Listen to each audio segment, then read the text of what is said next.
네, 오늘 본문 창세기 21장 1절에서 7절까지의 말씀은 하나님께서는 아브라함에게 100세의 아들을 주시겠다고 약속을 하셨고 또 여러 차례 그 약속을 다시금 확인시켜 주셨습니다. 자, 그러나 약속은 오랫동안 이루어지지 않았고 그 과정에서 아브라함과 사라는 인간적인 방법을 선택했습니다.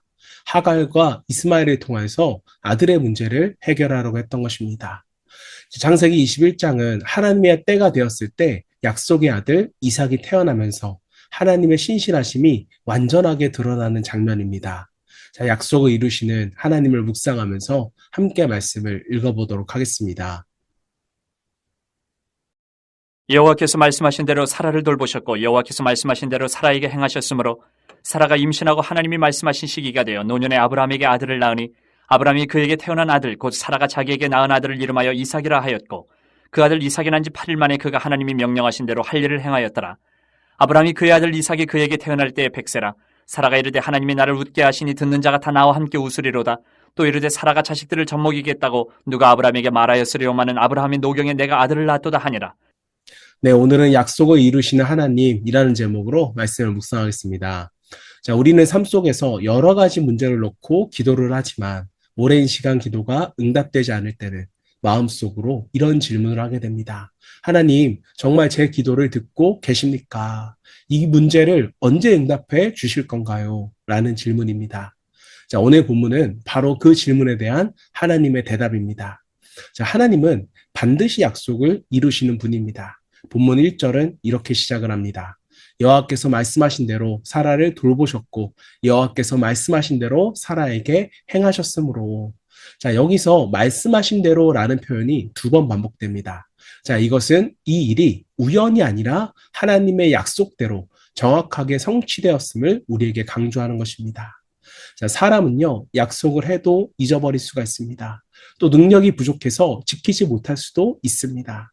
자, 그러나 하나님은 다르십니다. 하나님을 말씀하시면 반드시 이루어 가십니다. 자, 우리는 하나님의 시간이 너무 늦다고 생각할 때가 있습니다. 자, 그러나 하나님의 시계는요, 결코 늦지 않습니다. 자, 하나님은요, 가장 좋은 때, 가장 좋은 방법으로 일하고 계십니다.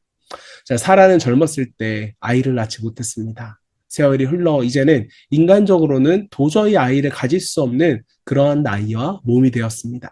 자, 그러나 바로 그때 하나님은 그에게 역사하셨습니다. 자, 왜 그럴까요? 사람의 능력이 아니라 하나님의 능력을 드러내시기 위해서입니다. 자, 우리의 인생도 마찬가지입니다. 우리가 할 수 있을 때보다 우리가 할 수 없는 순간에 하나님의 능력이 더욱 선명하게 나타납니다. 자, 그러므로 기다림은 하나님의 침묵이 아니라 하나님의 준비 과정일 수 있습니다. 자, 2절과 3절 말씀을 보시면 하나님께서 약속하신 대로 사라가 아들을 낳았고 아브라함은 그 이름을 이삭이라고 지었습니다. 자, 이삭이라는 이름의 뜻은요, 웃음입니다. 자, 사실 처음에 사라도 웃었습니다. 하지만 그 웃음은 믿음의 웃음이 아니라 의심의 웃음이었습니다. 아니, 내가 늙었는데 어떻게 아이를 낳겠습니까? 자, 그런데 오늘 본문에서 그 웃음은 기쁨의 웃음으로 바뀌었습니다. 자, 6절에서 사라는 이렇게 고백합니다. 하나님이 나를 웃게 하시니 듣는 자가 다 나와 함께 웃으리로다. 자, 이제는 의심의 웃음이 아니라 감사의 웃음인 것입니다. 비웃음이 아니라 찬양의 웃음이 되었습니다. 자, 하나님은 우리의 눈물을 웃음으로 바꾸시는 분입니다. 기도할 때는 눈물로 시작했지만 응답받을 때에는 감사의 웃음을 주어주십니다. 자, 우리도 과거를 돌아보면 그런 은혜가 있습니다. 당시에는 이해가 되지 않았던 일이 지나고 보니 하나님의 가장 좋은 계획이었다는 것을 깨닫게 됩니다. 자, 그래서 하나님의 사람은 현재의 상황만 보고 낙심하지 않습니다. 지금 울고 있어도 하나님께서 반드시 웃게 하실 날을 바라보기 때문입니다. 자, 마지막 7절에서 사라는 놀라운 고백을 합니다. 사라가 이르되 누가 아브라함에게 사라가 자식들에게 젖을 먹이라고 말하였으랴마는 아브라함의 노경에는 내가 아들을 낳았도다. 자, 사라는 자신의 힘을 자랑하지 않습니다.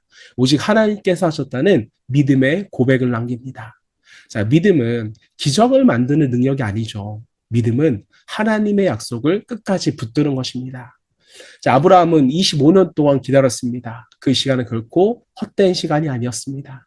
그 기다림 속에서 아브라함은 하나님을 더욱 깊이 알게 되었고 자신의 능력이 아니라 하나님의 신실하심을 배우게 되었습니다. 자, 이것은 우리도 마찬가지입니다. 기도가 늦게 응답될수록 믿음은 더욱 깊어질 수 있습니다. 기다림은요, 믿음의 포기라는 시간이 아니라 믿음을 성장시키는 시간이기 때문에 그렇습니다. 자, 그러므로 지금도 약속을 붙들고 기다리는 성도든 낙심하지 마십시오. 하나님은 결코 약속을 잊지 않으셨습니다. 자, 오늘도 하나님의 말씀은 살아있으며 하나님의 약속은 여전히 유효합니다. 자, 사랑하는 성도 여러분, 혹시 지금 응답되지 않은 기도 때문에 낙심하고 계십니까? 오래 기다리는 문제 때문에 혹시 마음이 무거우십니까? 자, 그렇다면 오늘 이삭의 탄생을 기억하기를 바랍니다.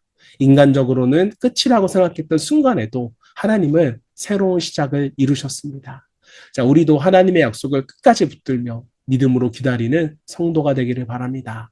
자, 하나님께서는 우리의 눈물을 기쁨으로, 우리의 기다림을 감사의 간증으로 바꾸실 것입니다. 자, 약속에 신실하신 하나님을 끝까지 신뢰하며 살아가는 저와 여러분 되시기를 주님의 이름으로 축원합니다. 이 시간에 함께 기도하실 때 하나님의 약속을 끝까지 신뢰하며 낙심하지 않는 믿음을 주시고 기다림의 시간 속에서도 하나님의 선하신 뜻을 바라보며 감사할 수 있기를 소망하며 함께 기도하겠습니다.